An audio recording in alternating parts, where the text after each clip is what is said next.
제가 고등학교 3학년 때 제 짝이 서울에 있는 대학 가려면 몇 점 맞아야 되니? 그러다가 이 친구가 학력고사 한 달 놔두고 자살을 했어요. 계속해서 그 압박, 몇 점 맞아야 어디 가지? 적응을 못하면 어떻게 하지? 가장 큰 지금 사회적인 문제는 뭐냐면 인생의 유일한 목적 함수는 스카이가 한다라는 거예요. 계속 강압을 하고 이상한 목적 함수를 주는 사회, 어떤 일이 벌어질까요? 젊은 친구들한테 너무 면목이 없어요. 젊은 세대에게 짐이 되지 않으려면 우리는 어떻게 하면 좋을까요? 저는 자녀도 없어서 모르겠으나 어른분들이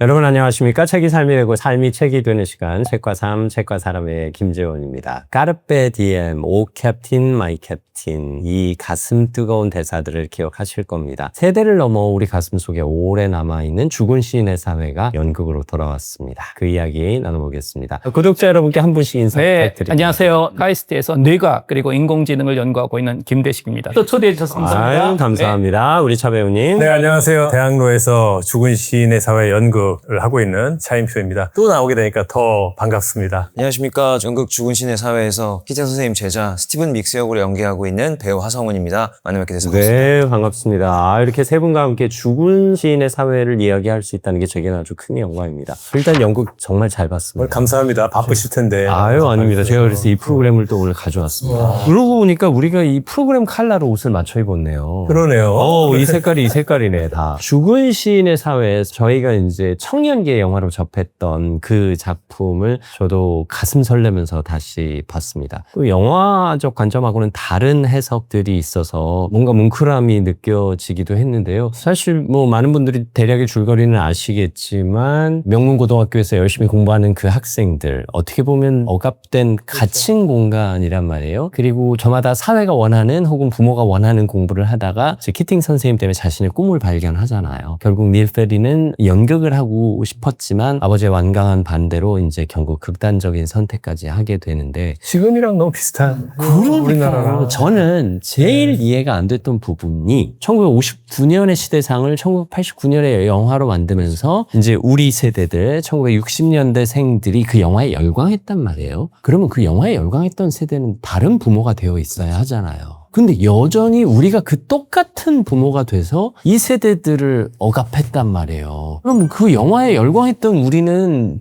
뭘 보고 열광한 거예요? 그러네요. 저는 이 죽은 시인의 사회 이번에 연극을 하면서 과거의 일이 하나 떠올랐는데, 제가 고등학교 3학년 때 제가 은평구 응암동에 있는 충암고등학교를 나왔어요. 이제 문과 이과반 나눠서 그나마 조금 모범생인 아이와 문제가 있는 아이를 그렇게 짝으로 이렇게 앉혔거든요. 제 짝이 그때 누구였냐면 적응을 제대로 못하는 친구였는데, 배우님이 문제 있었던 학생이 아니고. 네. 저도 사실은 내면에는 문제가 많았는데 선생님이 좋게 보셔갖고. 네네네. 근데 그 친구가 이름이 고성철이었거든요. 성철이라는 친구인데 이제 막 말썽을 많이 일으키고 하면서도 문득문득 제가 짝이니까 저한테 서울에 있는 대학 가려면 그때 연합고사, 뭐 학력고사였는데 몇 점 맞아야 되니? 글쎄 한 몇 점 맞아야 되지 않을까? 나도 못하는데 내 코가 석자인데. 그러고 나서 또 학력고사 일이 가까우니까 야, 그러면 지방에 어느 학교 가려면 몇 점 맞아야 되니? 글쎄 몇 점 맞아야 되지 않을까? 그러다가 이 친구가 학력고사를 한 달 놔두고 자살을 했어요.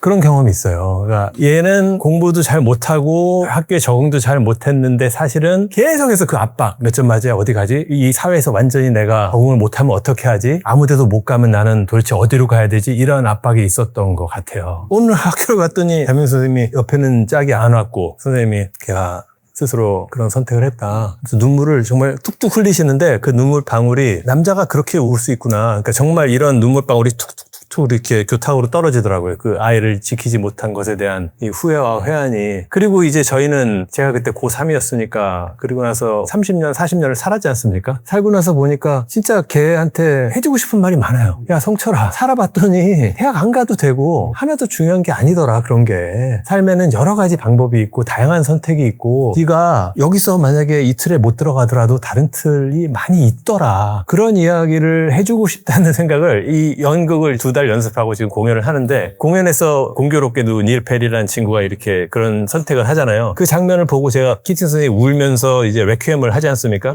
이것을 할 때마다 그 생각이 나면서 지금도 이 사회에 정말 많은 아이들이 그 성철이와 비슷한 압박감을 받고 내가 여기서 떨어져 나가면 어떻게 하지? 나는 인생의 실패자가 되는 거 아닌가? 우리가 봤을 때는 아무것도 아닌 프레셔인데 목숨이 왔다 갔다 할 만큼 큰 프레셔를 받으면서 살고 있겠구나 라는 생각을 하니까 너무 가슴이 아프더라고요. 우리가 이렇게 만들었구나. 아까 아나운서님이 말한 왜 안 바뀌었죠? 부모와 똑같은 욕망을 우리가 계속해서 또 생각을 해냈고 그것을 킵을 했고 결과적으로 바뀌지 않은 거는 세대가 변해도 사회 전체의 목적 함수가 바뀌지 않으면은 우리가 그 역할을 다들 할 수뿐이 없는 거잖아요. 셰익스피어가 얘기한 대로 뭐 세상이 무대라 그러는데 우리 다 좀 뭐 연극하고 있는 거잖아요. 저도 집에서 이렇게 안 입고 있죠. 나오면은 또 사회적인 생활을 해야 되는 거고 학교 나가면 또 교수 놀이도 또 제가 해야 되는 거고 그런데 그거의 전체 목적 함수라는 게 있을 텐데 처음에 그 영화에서 보면 키팅 선생님 이제 소개할 때 아마 교장 선생님일 거예요. 얘기를 하는 게 그 학교가 얼마나 위대한지 작년에 아이비리그 특히 하버드에 몇 명이 갔는지 근데 그거는 우리나라 대치동 지나가면 많이 써 있어요. 우리 고등학교 때도 그랬어요. 방 붙여놨어요. 합격한 누구 이름까지 맞아요. 써 있어요. 그랬었어요. 그게 보여주는 메시지는 뭐냐면 사실 인생의 유일한 목적 함수는 아이비리그 또는 스카이 간다라는 거예요. 그거 외에는 사실 아무 의미가 없는 거고 우리는 이제 어른이 됐기 때문에 그게 아무 의미 없다라는 걸 너무나 잘 알고 있는데 문제는 이거죠. 그 어린 친구들은 특히 우리나라에서도 보면 이 친구들의 현실은 사실 뭐냐면 학교, 학원, 수업, 수능이라는 우리가 어른이 돼서 보면 사실 이 친구들은 가상현실에서 자라고 있는 거예요. 버추얼 리얼리티입니다. 진짜 현실이 아니고 그리고 그 버추얼 리얼리티에선 목적 함수가 정해져 있어요. 이쪽이 스카이고 뭐 이쪽은 이제 대학교 못 들어가는 걸 거고 그러니까 흑백인 거예요. 그 외에는 아무것도 없고 그런데 우린 다 알잖아요. 현실은 너무너무 다양한 게 있고 다양한 색깔이 있고 다양한 시선이 있다라는 것을 가르쳐주지 않다 보니까 사실 가장 큰 지금 사회적인 문제는 뭐냐면 우리나라에 자라고 있는 어린 친구들에는 인생을 어떻게 살고 싶은지에 대한 꿈과 희망이나 선호도가 사실 없습니다. 아니 게다가 그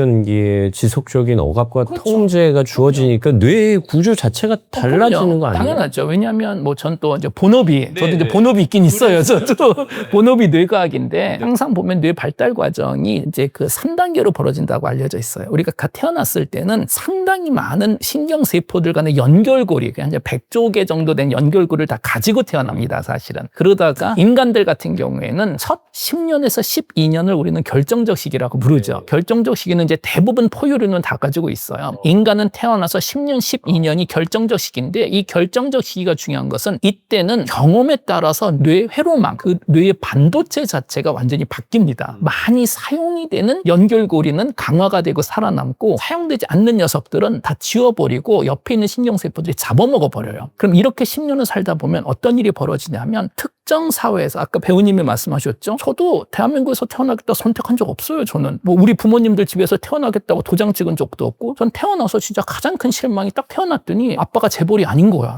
얼마나 실망을 했는데 결과적으로 특정 사회, 시간, 가족에서 경험하는 걸 통해서 우리의 뇌가 우리 현실에 최적화가 돼버립니다. 여기서 최적화라는 것은 그게 좋다 나쁘다가 아니고 그 사회에서 생존할 확률을 높여주는 거죠. 근데 재밌는 건 원래 뇌과학에서는 결정적 시기가 한 12살에 끝난다라고 알려져 있는데 지난 10년 동안 나온 새로운 결과에 따르면 아니 17살에서 18살에 끝난다라고 알려져 있고 너무 특이하게 뇌에 보면 다양한 영역이 있잖아요. 모든 다른 영역의 결정적 시기는 12살 때쯤 끝나요. 그건 맞는데 딱 한 군데는 계속 유연성이 있는 거예요. 전두엽. 인간의 성격을 좌우하는 영역은 17살, 18살 때까지 계속 젖은 찰흙같이 경험을 통해서 계속 형태가 바뀝니다. 그 영역만. 그리고 그게 딱 굳어지는 순간 이제 우리가 어른이 되는 건데 그러다 보니 계속 우리에게 강압을 하고 이상한 목적 함수를 주는 사회? 어떤 일이 벌어질까요? 그거 외에 다른 영역들은 그냥 다 사라져 버려요. 그러면 결국은 우리의 선호도가 그렇게 만들어지고 그러면 지금 뇌가 생각했을 때는 대한민국이라는 사회에서는 수능을 잘 봐야지만 생존 확률이 올라간다라는 가설이 세워지다 보니 그 외에 필요한 나는 예술가가 되겠다. 뭐 되게 탐험가가 되겠다. 이런 거의 선호도들은 상당히 많은 상황에서 사라져 버리기 때문에 사실 두 분들 같이 이런 어려운 또 예술가의 직업을 선택하신 건 뇌를 안대한 행동을 사실 한 겁니다. 그래서 저는 뇌과학적으로는 초등학교, 중학교, 고등학교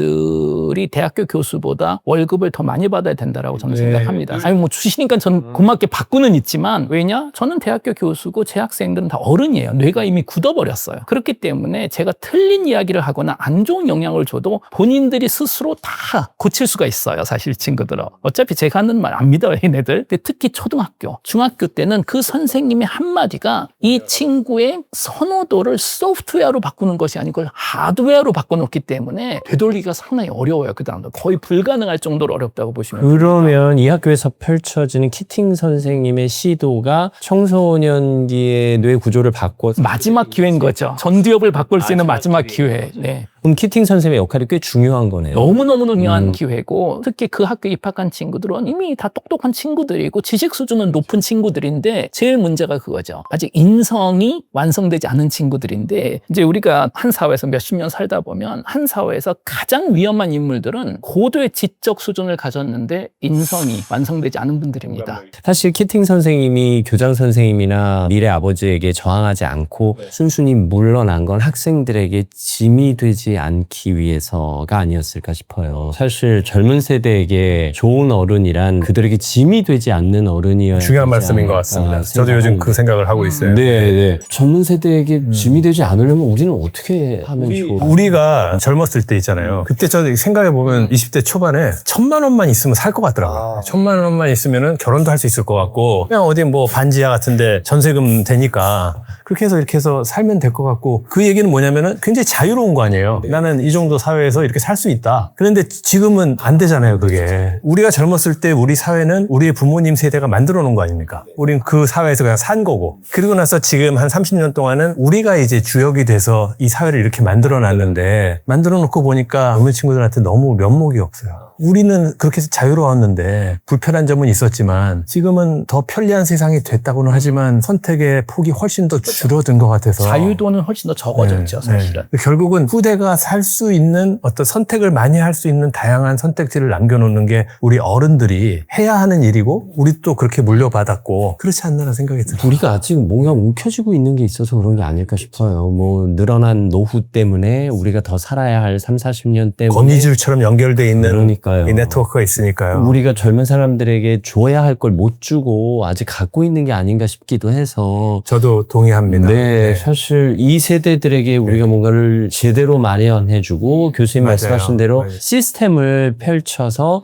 누군가 영웅이 되기보다는 그 시스템 속에서 그들이 행복하게 삶을 살려면 우리가 내려놔야 되는 것들이 있지 않을까요? 제가 우리 아까 말씀드린 것처럼 젊은 배우가 한 20명이 넘는데 이 친구를 책과 삶에 출연하면서 같이 나왔으면 좋겠다 추천한 이유는 한번 밥 먹는데 우연히 옆자리에 앉아서 대화를 나눈 적이 있어요. 그래서 제가 뭐라고 물어봤냐면 그래 그러면 우리 하성훈 배우는 연극을 하나 하기 위해서 또 다른 아르바이트를 하고 일을 해서 열심히 뭐 대리운전도 하고 뭐 열심히 해서 이제 연극 한 편을 올리는데 연극할 때는 저보다 훨씬 더 열심히 내일이 없는 것처럼 하거든요. 그래서 만약에 죽은 신의 사회가 잘 됐다고 치자. 그래서 1위를 했고 진짜 지금 1등을 했어요. 그러면 성훈이 너한테는 어떤 좋은 일이 생기니? 너무 열심히 하길래 무엇을 바라고 이렇게 열심히 하나 하고 질문을 했었어요. 그때 뭐라고 답을 했냐면 죽은 시인의 사회가 잘 되면 그 다음 오디션을 또 볼 때 저는 죽은 시인의 사회에 출연했었습니다라고 말을 할 수 있을 것 같습니다. 저는요. 죽은 시인의 사회가 잘 되면 야 차인표 대중예술만 하는 줄 알았는데 연극에 와서 또 잘 됐네? 와 박수도 받고 불에 넘치는 칭찬도 받고 그게 또 금전적인 걸로 연결도 될 수 있고 저 사람은 이거 해도 잘하고 저거 해도 잘하고 이 친구들은 저보다 더 열심히 하고 더 밑바닥에서 오랫동안 했지만 결국은 이익을 보는 사람은 따로 있고 얘네들은 적구나 이게. 그래서 우리가 이제 이미 사회에서 많이 누린 우리 세대가 해야 할 일은 타일을 키워서 이익이 젊은 애들한테 갈 수 있도록 어떤 구조적인 일단 개인적인 욕망을 좀 내려놓고 조금 더 배려를 하는 그런 삶을 살아야 되겠구나. 그게 우리가 해야 될 일이구나. 아니, 사실 그런 삶을 살고 계시기도 아니, 하고 그렇지 못합니다. 전 아까 배우님이 네. 말씀하신 우리 어른들이 해야 되는 것은 이제 다음 세대, 이제 저희 공학에서는 이걸 자유도라고 부르니까 선택에 할 수 있는 내가 얼마만큼 자유로운 선택을 할 수 있는지 그 폭을 넓혀준다라고 얘기를 하는데 저는 그래서 요즘 젊은 세대들이 가장 불쌍한 것 중에 하나는 뭐냐면 이 친구들은 이미 성인이 됐을 때 10대부터 인터넷과 소셜 네트워크가 있었잖아요. 이 친구들의 모든 기록이 지금 남아있어. 그러니까 자유롭지 않은 거예요. 배우님이나 아나운서님이나 저 솔직히 우리 10대, 20대 흑역사 그거 큰일 납니다. 그거 지금 그거 큰일 나. 절대로 기록이 김연아 아나운서는 없을 거야. 몸은 나는 많아. 있었어요. 네. 막 그냥 뭐 차이고 차여가지고 해변가에서 씻으면서 엉엉 울고 그런 거 지금 남아 있으면 큰일 나는 거잖아요. 그러니까 우리는 살면서 우리의 신분 세탁을 계속 해왔거든요. 그 기록이 안 남았기 때문에. 그리고 우리의 과거를 이렇게 아름다운 버전으로 우리가 계속 업그레이드를 하면서 이미지를 유지했는데 특히 미국 같은 경우에는 예를 들어서 직장에 딱 지원하잖아요. 제일 먼저 소셜 네트워크를 뒤져요. 얘가 12살 때 무슨 글을 올렸는지. 그래서 미국 비자 인터뷰할 때 그런다는 게 그렇죠. 아, 그렇죠. 그 근데 맥락이네요. 저는 인간의 아. 위대함 중에 하나는 삽질도 해보고 이불킥도 해보고 진흙탕에서 굴러보는 그 자유도가 우리 인간을 성숙하게 만든다라고 생각하고 근데 저는 그래서 항상 궁금했었던 게 배우님 같이 정말 몇십 년 동안 연기를 하시는 그것도 이번에 연극도 하시는데 연극을 하는 동안 또는 작품을 하는 동안은 본인이 누군가요? 좋은 질문이세요. 이 질문에 답하기 위해서 제가 조금 부연 설명을 하자면 사실은 이 죽은 시인의 사회 키팅 역할에 제가 우리 모든 배우들 한 24명 중에서 제일 마지막에 캐스팅이 됐어요. 그건 작년에 됐나? 오디션. 올해 초에 됐죠. 봐서. 오디션을 한 1,500명을 봤대요. 그래서 이제 젊은 배우들을 뽑았고 그다음에 오만석 씨, 연정호 씨는 작년 말부터 했는데 저는 거의 4월 달, 3월 말? 그러니까 아마 내 생각에는 누구 다른 사람을 하려다가 막판에 잘 안 돼서 얘 한번 연락해보자. 어쨌거나 그래서 연락이 왔는데 제가 영화를 너무 좋아했으니까 하고는 싶은데 너무 다투고 연습을 딱 2달을 해야 되는데 그리고 또 스케줄도 조정해야 될 게 너무 많고 그래서 처음에 이제 고사를 했는데 연습을 어떻게 해요? 물어봤더니 5월 중순부터 시작해서 일주일에 6일 동안 대학로의 연습실에서 낮 1시부터 밤 10시까지 한다는 거예요. 세구나. 네. 그리고 나서 바로 공연을 하는 거예요. 2달을 그렇게 하고. 그래서 가만히 계산해 보니까 저는 가장이고 우리 어머니도 모셔야 되고 해야 될 일이 밭에서 가서 풀도 깎아야 되고 뭐 네, 글도 써야 되고 해야 될 일이 많은데 과연 이것을 내 지금 인생의 이 시점에 이렇게까지 할 만한 일인가? 딱 생각을 하고 막 어떻게 연습하지 하다가 결국 하고 싶어서 했는데 한다고 결정한 다음에도 이 연습에 내가 다 참여하지 못할 거라는 생각을 했었어요. 당연히 뭐 바쁘니까. 예. 그런데 거의 참여를 했거든요. 그 이유는 뭐였냐면 연습실을 딱 갔더니 우리 하성원 배우 같은 젊은 배우 20 몇 명이 아침 10시, 11시부터 와서 저보다 훨씬 대우도 덜 받고 훨씬 분량도 적고 이런 배우들이 20대, 30대 배우들이 아침부터 와서 몸 풀고 뭐 혼나가면서 대사하고 대본집에 빽빽하게 뭘 적고 연출님이 뭐 한마디 하면 그 열정을 보면서 제가 심장이 불타는 것 같더라고요. 와, 내가 지금 이 사람들이 만들어 놓은 이 판에 마지막에 들어왔구나. 그럼 내가 이 뜨거운 열정에 물을 끼얹지는 말아야 되겠다. 네. 그래서 결국은 저를 연극 배우로 데뷔시켜준 사람들은 이 친구들이에요. 이 친구들의 열정을 보면서 제가 키팅 선생이 안 될 수가 없더라고요. 들어가는 순간에 차인표가 아니라 그냥 나는 키팅 선생이 됐고 그러면 내가 대사로 진짜로 뭐 이렇게 아이들한테 좋은 것을 가르칠 거면 실생활에서도 이 친구들을 그냥 한번 연극하고 지나가는 행인 1, 2, 3이 아니라 진짜 내 제자라고 생각하고 앞으로 잘 품어줬으면 좋겠다라는 생각을 하게 됐습니다. 사실 이 얘기를 하 배우님 처음 들으시는 거죠? 네, 맞습니다. 지금 느낌이 좀 우리랑은 다르실 것 같은데. 계속 뭔가 약간 소름 돋고 네. 뭔가 욱해지는데 막 뭔가 연기도 여러 가지 이론들이 많이 있는 것 같아요. 그리고 선배님들의 연기들을 봤을 때 정말 새 키팅이 엄청 다르신데 선배님이 말씀해 주셨던 것처럼 뭔가 일상이랑 이 극에서 저희가 이제 학생과 선생님으로 봤을 때 이게 되게 흡사한 게 평소에도 엄청 많으셔서 한 에피소드로 연습실에서 임표 선생님이 갑자기 올라와봐 이래서 내 연기 뭐 어때?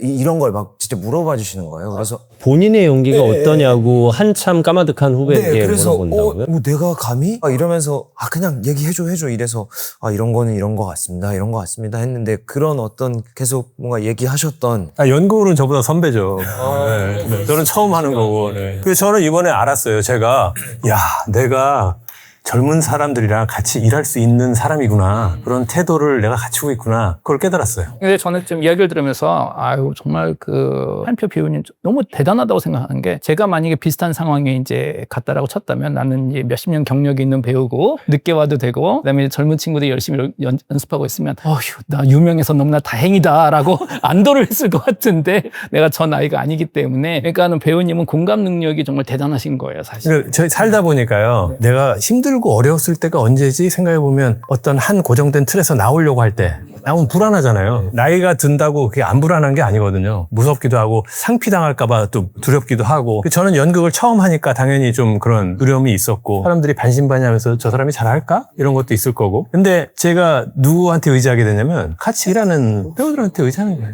생각해봤더니 힘들고 그랬을 때 또 언제 있었지 생각해보니까 군대 갔을 때 사회에 있다가 군대 처음 가니까 불안하고 어떻게 해야 되지 하는데 어떻게 버텼지 생각해보면 같이 훈련하는 내 앞에서 걸어가는 친구의 등짝을 보면서 버틴 거고 삶이 그런 것 같아요. 우리가 혼자 특출난 능력이나 어떤 의지가 있어서 살아가는 게 아니라 항상 어떤 시기를 지날 때 같이 이 걸어가는 사람들을 보면서 힘을 얻고 살아갈 긍정적인 자극을 얻는 게 아닌가 생각합니다. 지금 말씀 듣고 보니까 저는 어쨌든 차인표 배우의 키팅을 받고 왠지 오만석 배우의 키팅도 봐야 되고 네. 연정훈 배우의 네. 키팅도 봐야 될 것 같은. 제가 오만석 씨랑 연정호 씨한테 네. 아나운서님 표를 해드리려고 그랬어요. 아니, 저도 보겠습니다. 저도. 결국 키팅 선생님 시도로 닐 페리의 시각은 바꿨는데 교장 선생님 시각은 안 바뀌고 닐의 아버지의 시각도 안 바뀌는 거잖아요. 근데 사실 닐의 아버지가 닐에게 야 너 연극 그만두라고 하는 거 너 잘 되라고 하는 소리야 라는 그 말을 또 이해 못하는 것도 아니잖아요. 우리가. 그렇죠. 그것도 틀리지 않은 네. 이야기죠. 그러니까 키팅이 학생들한테 알려주고자 했던 것은 아버지나 교장 선생님의 관점은 틀렸고 내가 맞다 이것이 아니라 네. 이런 관점도 있고 저런 관점도 있지만 세상에는 다른 선택지도 있단다 얘들아. 눈을 들어서 그것들을 함께 바라보고 네가 직접 자유롭게 선택을 하길 바란다. 그것이 너만의 시를 써가는 방법이고 너의 위대한 드라마가 써내려가는 과정일 것이다. 이 이야기를 줄곧 하거든요. 그래서 다른 사람의 대척점에 쓰는 것이 아니라 관점이 다른 관점도 있다는 것을 알려주는 것이 키팅의 역할이라고 저는 생각을 근데 합니다. 전 여기에는 배우님들, 아나운서님 진짜 좋은 소식이 하나 있어요. 1959년 그리고 영화가 나온 1989년 그리고 아마 올해까지도 2026년 대한민국 사회에서도까지 그 부모님의 의견이 팩트적으로는 맞았어요. 그게 뭐냐면 너를 위해서다. 네가 성공하려면 시인이 되지 말고 뭐 하버드 로스쿨 가서 뭐 변호사가 되든 그게 맞았습니다. 사실 그 사회적인 프레임에서는 객관적으로 맞다라는 얘기가 절대로 아니고 그 특정 사회에서 생존 확률은 분명히 그쪽이 더 높을 거예요. 그런데 아주 좋은 소식이 있죠. 인공지능이 등장을 했거든요. 인공지능이 등장했기 때문에 지식만으로는 경쟁할 수가 없어요. 다시 말해서 시인이 성공할 확률이 훨씬 더 높아졌어요. 갑자기. 왜냐? 그 학생들이 거기서 열심히 지식을 배워도 챗GPT가 더 똑똑한데 어차피 지식의 가격이 지금 0이 되고 있다라고 알려져 있기 때문에 지금 저희 모든 교육학에서 패닉 상태예요. 지난 200년이죠. 계몽주의 이후에 우리가 만들어낸 교육 시스템은 지식을 전달하는 거였거든요. 그런데 그렇게 지식을 배워서 만들어낸 최고의 결과물이 인공지능인데 이 친구는 인간하고는 비교도 안 될 만큼 지식은 이길 수가 없어요. 그 얘기는 뭐냐면 다시 우리가 그 죽은 시인의 사회로 돌아간다면 부모가 봤을 때도 객관적으로 봤을 때도 시인이 되는 게 생존 확률이 이제 높을 수 이제 그럴 수가 있어요. 그런데 우리 1960년대 생들이 1989년에 그 영화를 보고 감동을 했음에도 불구하고 우리의 교육 방식이 안 바뀐 것처럼 우리 세대가 이 AI의 등장으로 인한 미래의 변화를 알고 있고 이렇게 교수님 같은 분들이 우리를 교육시킴에도 불구하고 우리는 여전히 청소년 자녀들을 억압하고 있고 앞으로도 억압할 거란 말이에요. 아니에요. 그 제가 항상 얘기하는 게 대한민국 현재 사회는 다음 주 수요일 터미네이터가 등장해도 다음 주 화요일 오후까지 수능 시험은 꼭 볼 거예요. 그때까지는 제 생각에는 예전에 그 물리학자 막스 플랑크인가가 얘기를 했을 거예요. 새로운 혁신은 좋은 아이디어가 나쁜 아이디어를 이기는 것이 아니고 틀린 아이디어를 가진 사람들이 이제 죽고 나면은 아이디어가 바뀐다. 이 세대의 교환, 다시 말해서 지식 위주, 그러니까 지식 이퀄 성공이라는 이 함수가 틀리다라는 것은 제가 100번 얘기해도 설득은 안 될 겁니다. 단 그냥 일자리가 사라지면 그거는 경험을 하게 될 거고 그 경험은 특히 최근에 제가 뭐 거기에 대해서 정말 걱정을 많이 하고 있는데 3년에서 5년이에요. 우리가 생각했었던 것보다 범용 인공지능이 훨씬 더 빨리 등장할 거기 때문에 우리가 알고 있는 사회 그리고 우리가 알고 있는 교육 시스템 자체가 우리가 안 바꿔도 그냥 바뀝니다. 어쩔 수 없이. 그거 자체가 무의미해지기 때문에. 네, 이 결국 다음 세대에게 이제 기대를 하는 걸로 하고 우리는 그러면 키팅 선생님의 교육 방식을 좀 한번 얘기해 봤으면 좋겠는데 사실 오만석 배우의 키팅이나 연정훈 배우의 키팅은 제가 경험해 보지 못했지만 로빈 윌리엄스의 키팅보다 차인표의 키팅이 훨씬 신중하다는 건 내가 느꼈거든요. 아, 이분은 무지막지하게 도전하고 열정으로 모든 문을 활짝 열어버리려는 분이 아니라 뭔가 계산하고 신중하게 오늘은 여기까지 내일은 저기까지라는 앞선 계산이 있는 분이다. 단순히 애들에게 무작정 책상 위로 올라가라라고 하는 분은 아니다라는 정확하게 말씀드렸습니다. 깨달음이 자녀에 대한 교육이나 사랑은 네네. 모두의 아젠다잖아요. 몇 사람이 주장한다고 되는 것이 아니라 모두에게 걸쳐서 관계되어 있는 일이기 때문에 함부로 이것만 맞는 길입니다라고 말할 수는 있다고 봐요. 그러면 이런 시도 책상에 올라가고 교과서를 찍고 하는 게 아이들의 뇌 구조를 바꾸고 아이들이 다른 선택지를 할 수 있는 열린 마음을 갖게는 할 수 있나요? 제 생각에는 가장 훌륭한 방법 중에 하나는 책상에 올라갔었던 그 행위는 맞는 것 같아요. 왜냐? 시선을 바꿔준 거죠. 그 이유가 뭐냐면 우리 인간 뇌의 가장 큰 문제는 우리가 태어났을 때부터 이 세상의 모든 것을 나라는 자아 위주로 항상 1인칭으로 우리는 본 거잖아요. 여기서. 그렇고 3인칭을 보는 건 상당히 어렵습니다. 6살 전까지는. 그러니까 이 세상의 모든 것을 1인칭 시선으로만 볼 수가 있고 다른 사람은 다른 시선을 가질 수도 있다라는 것 자체를 상상을 못 해요. 근데 보통 한 6살 정도 되면 거울 신경세포, 거울 뉴런이라는 게 있어서 남의 시선으로 세상을 보는 걸 배우기 시작을 해요. 대부분은 그걸 배웁니다. 그래서 그 키팅 선생님이 책상에 올라간 정말 단순한 거잖아요. 그런데 딱 위에서만 보더라도 세상이 좀 다르게 생기고 사실 뭐 한 번의 경험으로 세상이 다르게 보이진 않겠지만 이런 작은 변화 그리고 특히 많은 여행 우리가 왜 여행을 하겠어요? 사진 찍으러 가는 거 아니잖아요.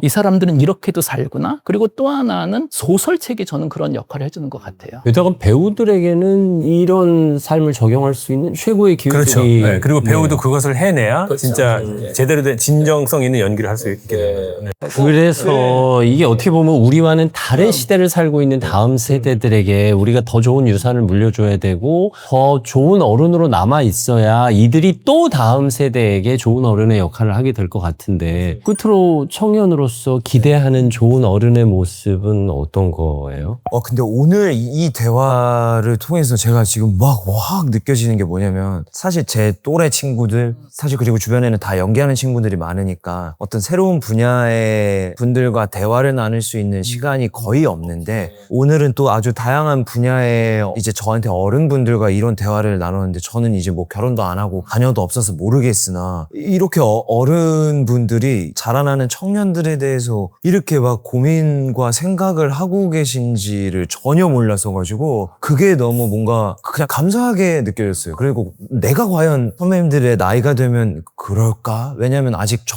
먹고 살기가 너무 바쁘니까 저로 너무 이렇게 생각이 되는데 그래서 그냥 저 따뜻하게 됐어요. 지금 하성우 배우가 중요한 역할을 했는데 함께 고민해 주는 게 좋은 어른의 역할일 수 있겠네요. 적극적으로 의사를 좀 소통을 하고 그래야죠. 어쨌든 그런 의미에서 이 죽은 시인의 사회가 이 사회에 던지는 메시지는 큽니다. 그래서 연극 잘하셔야 되고요.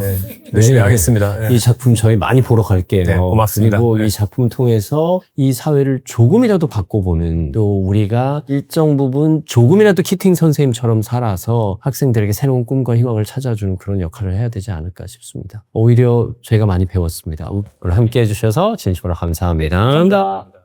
잘 살아야겠습니다. 그래서 저라도 좀 잘 해보겠습니다. 죽은 시인의 사회가 우리의 잠자고 있는 생각 그리고 1989년에 받았던 그 감동을 다시 일깨워서 우리 사회가 조금이라도 변했으면 좋겠습니다.